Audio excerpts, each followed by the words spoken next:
So good morning students. Now the next topic is about the numericals. So see the first one here is 2.46 grams of sodium hydroxide. What is 2.46 grams of sodium hydroxide having the molar mass is 40 are dissolved in water and the solution is made to 100 centimeter cube in a volume. By the volume, calculate the molarity of the solution. What we have to calculate? That is the molarity. So dear students, firstly we have to apply the formula of molarity. So what is this? That is mass.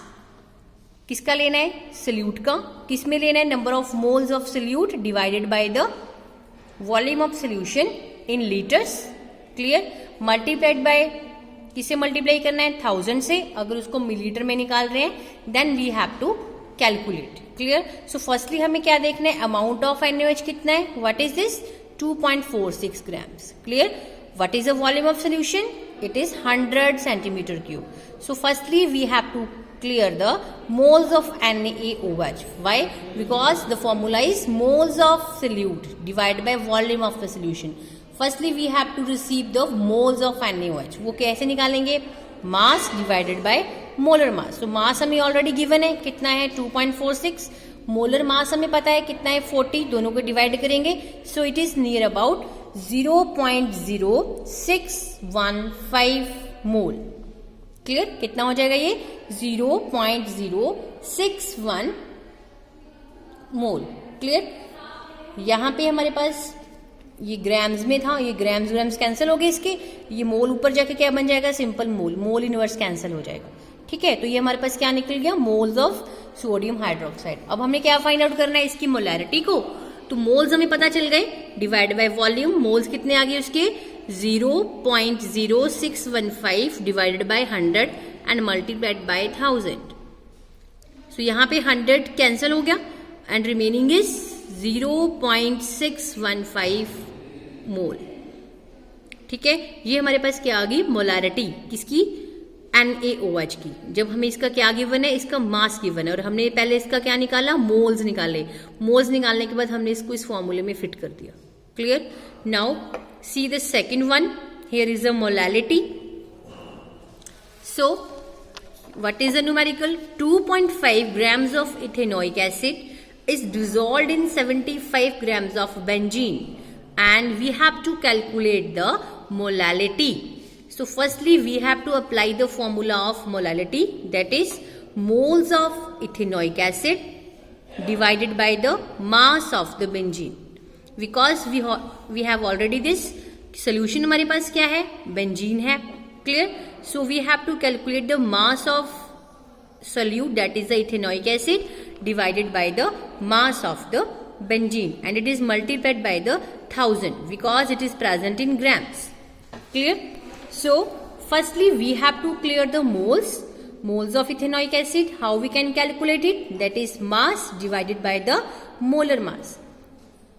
Ethanoic acid का molar mass that means 12 plus 1 into 3 plus 12 plus 16 plus 16 and plus 1 and it is 60. Clear. I am again repeating. कैसे इसका molar mass calculate किया? 12 इसका atomic mass. Hydrogen that means 1 into 3, carbon again 12, oxygen 16 and hydrogen is 1. So it is 60. Clear. This is given in the numerical. Here is 2.5 gram.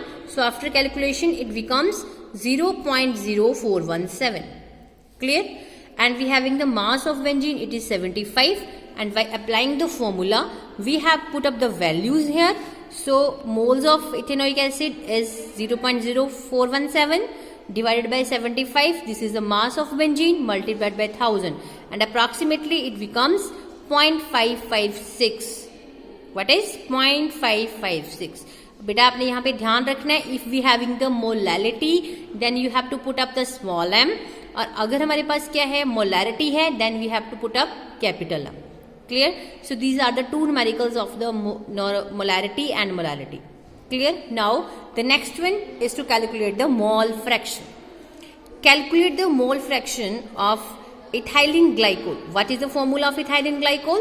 C2H6O2 in a solution which containing 20% of ethylene glycol. कितना percentage है उसका? 20% है, ठीक है, by mass. So firstly हम क्या calculate करेंगे? इसका molar mass, then 12 into 2, 6 into 1 and 2 into 16 and इस कितना आ गई हमारे पास? 62 grams mole inverse. What is the molar mass here? 62 grams mole inverse. Now इसके बाद हम क्या करेंगे? ये हमने कैलकुलेट कर लिया. अब नेक्स्ट हमारे पास क्या होएगा? निकालना है कि हमने मोल फ्रैक्शन. अब मोल फ्रैक्शन का फॉर्मूला हमारे पास क्या है? That means XA is equal to NA upon NA plus NB. तो अब हम यहाँ पे क्या करेंगे? अगर हमने बेटा मोल्स निकालने हैं इथाइलिन ग्लाइकोल के, तो हम क्या करेंगे? कैसे निकालेंगे इसको? तो इथाइलिन ग्लाइकोल का कितना परसेंटेज बता रहे हैं वो? 20. दैट मीन्स कितना आ जाएगा ये? 20 अपॉन मोल्स निकालने हैं, दैट मीन्स अपॉन 62 इसका molar mass and is approximately equal to the 0.322. Clear? ठीक है. अब अगर हमने निकालने हैं moles of water, moles of water ये किसका निकल गया हमारे पास? C2H6O2 का. अगर हमने वाटर का निकालना है तो वाटर का कितना आ जाएगा? दैट मीन्स अब अगर 20% जो है वो इथाइलिन ग्लाइकोल है तो रिमेनिंग कितने परसेंटेज रह गया? 80 क्या होएगा? वाटर. तो दैट इज 80 अपॉन, अब वाटर का मोलर मास कितना है? 18 and it is approximately equal to the 4.444 mole. Clear? अब ये नंबर ऑफ मोल्स किसके आ गए? इथाइलिन ग्लाइकोल के, and these are for the other one that is the water. अब अगर हमने निकालना है नंबर ऑफ क्या, अभी नेक्स्ट हमारे पास क्या है? Calculate the mole fraction of ethylene glycol. अब हमने निकालनी है मोल फ्रैक्शन. तो मोल फ्रैक्शन हम कैसे निकालेंगे? हम क्या लिखेंगे पहले? Moles of ethylene glycol. That means कितना है वो? Moles of ethylene glycol divided by moles of water plus moles of ethylene glycol. Clear? अब ये हमारे पास कितना है फिर? इथाइलिन ग्लाइकोल के मोल हमने कैलकुलेट किए 0.322 divided by 4.444 plus 0.322. This is for ethylene glycol, this is for water, again ethylene glycol. After calculation it becomes 0.068. Clear? ये क्लियर हो गया आपको बेटा? So this is the mole fraction calculations. In this way we can calculate the mole fraction of ethylene glycol. अब अगर हमें similarly water का निकालना है तो ये आप खुद निकाल लोगे. अब क्या होएगा? यहाँ पे किसका आ जाएगा ऊपर? वाटर का. दैट मीन्स सेकंड क्या बन जाएगा? 4.444 डिवाइडेड बाय दिस वन. ठीक है? सो वो हमारे पास हो जाएगा mole fraction in terms of solvent. So in this way we can calculate it. बेटा मैंने आपको इसके 2 या 3 न्यूमेरिकल करवाए एंड आपने अब क्या करना है? इसके related 10 numericals from molarity, normality, mole fraction, इस कॉन्सेप्ट के अकॉर्डिंग आपने 10 न्यूमेरिकल्स जो हैं वो अपनी नोटबुक पे करने हैं.